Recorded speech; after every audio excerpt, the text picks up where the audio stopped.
So a few years ago, we were invited to a gathering of our good friends, the Taylors. I can't remember the occasion, but it was a party over there. There were a lot of people coming.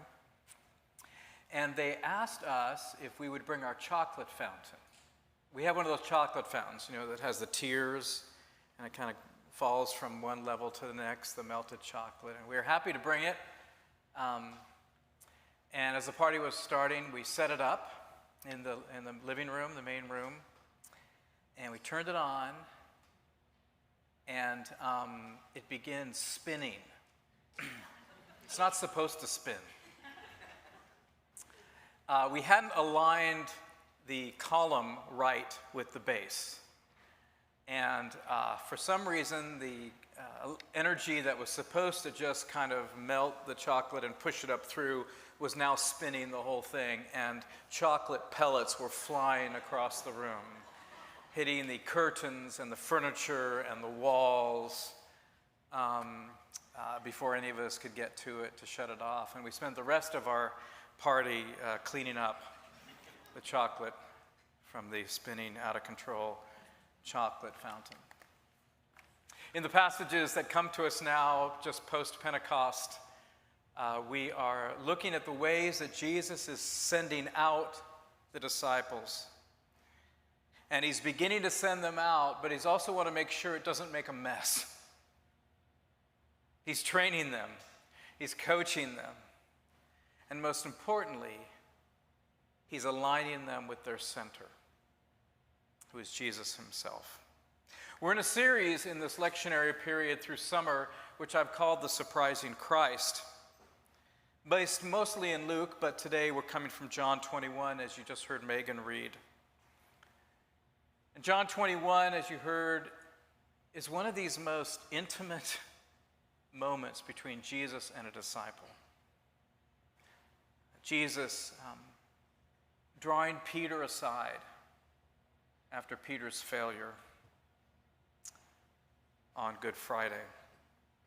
Now, last week, we were actually pre-crucifixion in our Luke passage. Jesus teaching them, asking them questions, the disciples, about who the Christ was. And if you remember, Peter gave the right answer. You are the Christ, you are the anointed one of God. But then he received a strong rebuke when Jesus was beginning to say that the Son of Man must suffer. And Jesus said, no way. Peter said, no way. And Jesus had to intervene rather severely, rather surprisingly, and say, get behind me, Satan. Because that would be Satan's way, to have a ruler for whom no suffering love was required, a ruler whom everyone served, but who himself did not serve in turn. Well, now this is another moment with Peter, and it is just as surprising. Now, some of us have become so familiar with these passages that perhaps we need to reimagine what it must have been like. Indeed, this is one of those passages that you almost want to do an imaginative reading of. To just be there and ask yourself, what if Jesus asked me the question, do you love me? It's a question that is so direct, so intimate. It's a question that we would probably not dare to ask even our closest friends. Do you love me? What would we say? What would we be feeling? What would we feel about being asked that from Jesus? Well, that is one surprising thing. And what is also going to be surprising in this passage is the emotional intelligence of Jesus, who knows just what the crestfallen Peter needs to hear at this moment. Jesus is helping rehabilitate Peter from his failure, and he's commissioning him. In fact, this has been a passage that has been called the rehabilitation and commissioning of Peter. This is the third appearance of Jesus to the disciples, twice in the room where they were enclosed after Jesus' crucifixion. That second time seemed to be for Thomas's sake, who wasn't there the first time. And this third time seems to be for Peter's sake. And it's been an emotional week for all the disciples, right? The arrest, the crucifixion, the fear, the foreboding news of the possible resurrection, the actual encounter with the risen Jesus, who has told them to wait now for the Holy Spirit, and of course, Peter's own wrestling with the denial of Jesus on Good Friday. And after all that, Peter is clearly emotionally exhausted. And he says, I'm just going to go fishing. I'm just going to go back to what I know. And it's hard to know how to take this for Peter, what's going through his mind. Does he feel like he's disqualified? Is he retreating to his old life? Is he not thinking at all, but just needs to get out of town?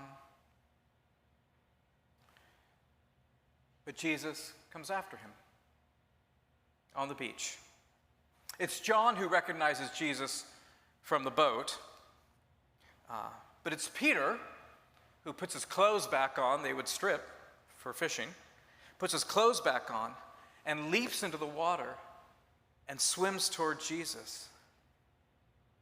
What is Peter thinking then as he swims toward the shore? Well, it's hard to say. What he knows now is this indeed is the Christ. What he knows now is that the Christ indeed had to suffer. And what does he find? He finds Jesus fixing breakfast for the disciples. The upper room wouldn't be the last time they ate together. There needed to be one more time. This act of hospitality is really moving to me. What we call hospitality is perhaps underrated. I've been so impressed with so many of you. This is a hospitable church. People, when they come here, are just warmed by how they're greeted, how they are welcomed in. Many of you have people in your home regularly. And you not only feed them, but you're creating space for them. In modern terms, we would say you're creating emotional space for them, where they can drop their defenses, where they can come as they are, where they can be known. And that's just what Jesus is doing here for Peter. He's creating a space for Peter to return to him. And after breakfast, he draws Peter aside, we imagine, and he asks him that surprisingly direct question. Do you love me? Do you love me more than these? Perhaps gesturing to the other disciples. It's a question that might make us squirm if Jesus were to ask us. So direct, maybe especially on the heels of the denial of him. But it's a brilliant question in this moment, because Jesus knows that Peter has to be healed before he's sent out. So the question does two things. One, it helps Peter know that in spite of his failures, though they are a humbling part of his story, they do not define his relationship with Jesus. And the second reason that's an important question is because he's sharing with Peter the secret to ministry. So number one, how does it heal Peter? Jesus, in asking him, do you love me, allows Peter to say the one thing Peter feels he cannot say. How can Peter say, I love you, Jesus? How can he say it after denying him 3 times?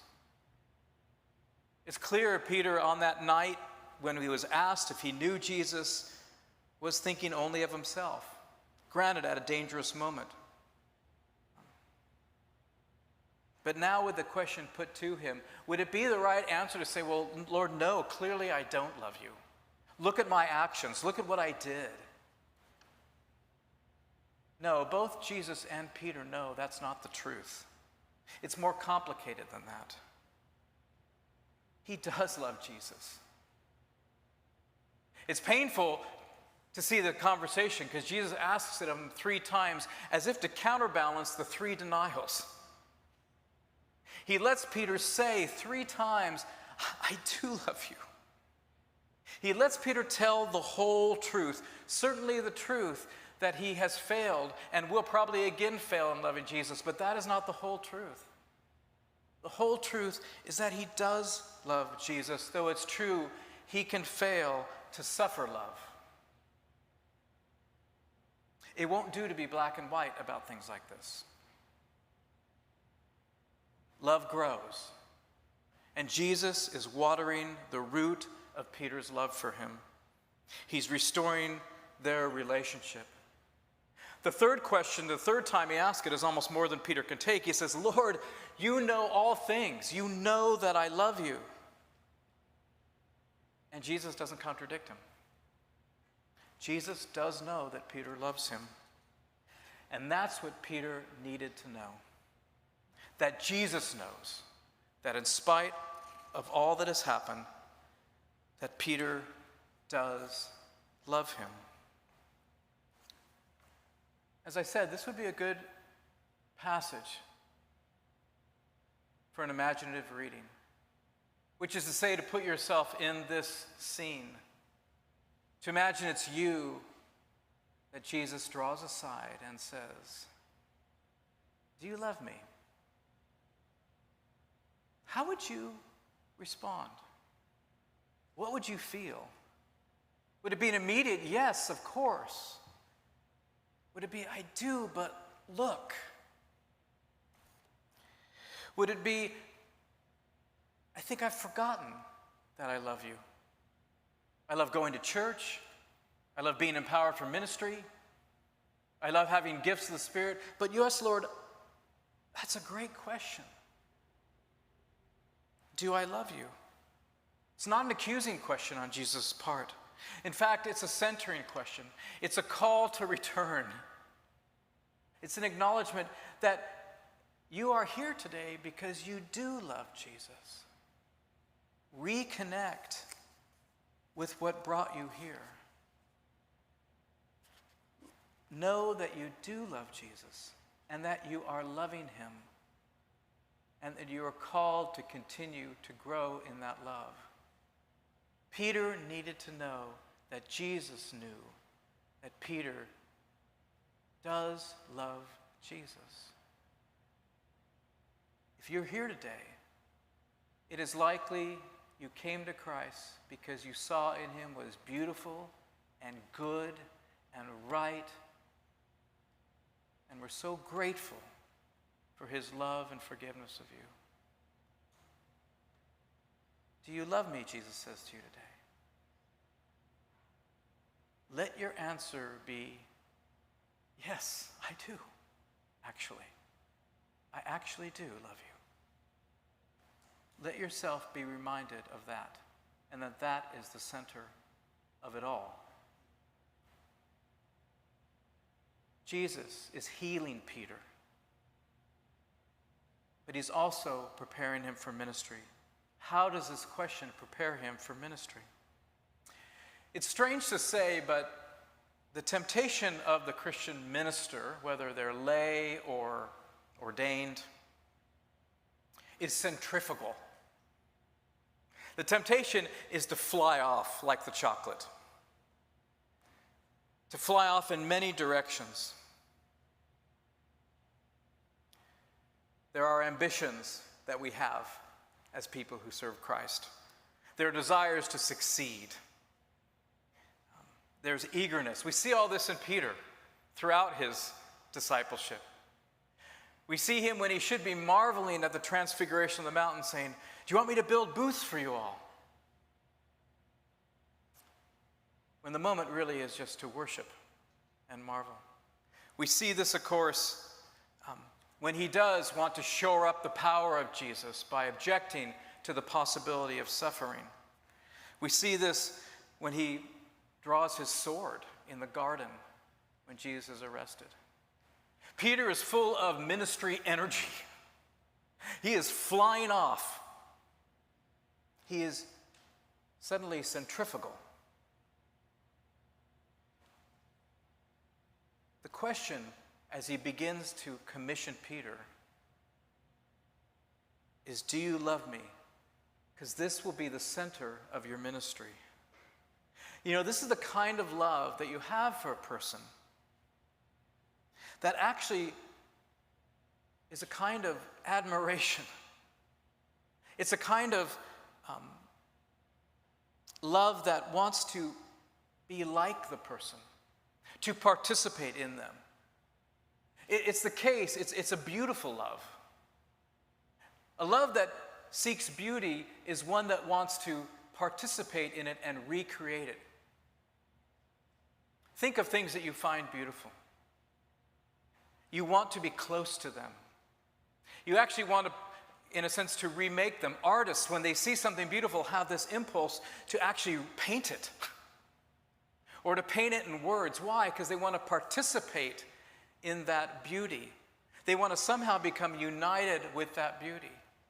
Couples who see couples with other children want to have children themselves. Why? Because they want to participate in that beauty. Often when we love someone, we use the phrase, we like the way that they do something. We like the way that they talk to people. We like the way that they reach out. We like the way they listen. We like the way they lead. Such love wants to participate in that beauty, in that goodness, to become part of it. And that is what Jesus is calling Peter to be in his ministry. He's calling him into union. He's saying, do you love me? Do you want to be like this? Because I'm going to ask you to feed my sheep. And the key word, of course, is my. These are Jesus' sheep.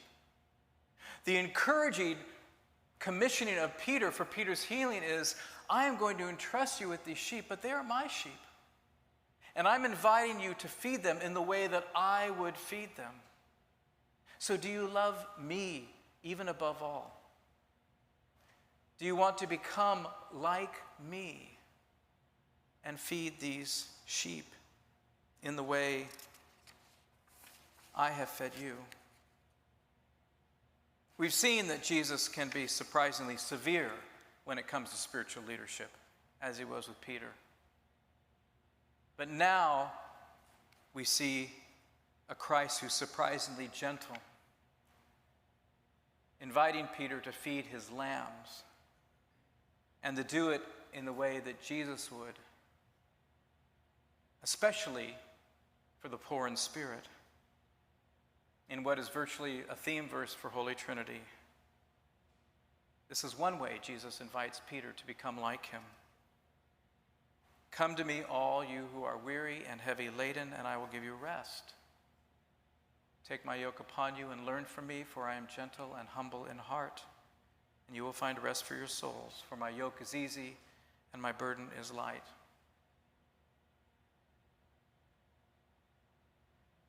I think there might be a shortage of gentleness and humility in leaders today. But this is clearly a way that Jesus is, such that if you love him, you will get to become like him. As a pastor, I'm called to love Jesus more than you. How does that make you feel? I'm called to be centripetal, not centrifugal. Surely I am sent out, but I am called to be centripetal, to move toward the center on which everything depends if I don't want to make a mess of things. It's a question that's meant to form me. It's a question that's meant to protect you from me. And of course, I don't just think this is a question for pastors or leaders. All of us have some stewardship over others. All of us have some power over others. All of us are shepherding someone. Whether at work or at home, in our volunteer work, all of us have some power over others, though it may surprise you to notice that, but think about it for a minute. We all have our little kingdoms. We all have people that we influence, that we serve, that we have power over. For those of you who are parents, the young children, you are like God to them. You are like God to them right now. All of us have some area in which we are shepherding others in one way or another. And as we are sent out for this, we need to be consistently pulled in by the gravity of Jesus. The gravity of Jesus to himself. So that when we go out, we will go out in his image. Amid the centrifugal callings that may be ours, our greatest calling is to love Jesus and to let that form us for the sake of others. So just for a minute now, put yourself in Peter's place. Close your eyes if you wish. Jesus stands before you and says, "Do you love me?" It's an invitation. Take a moment.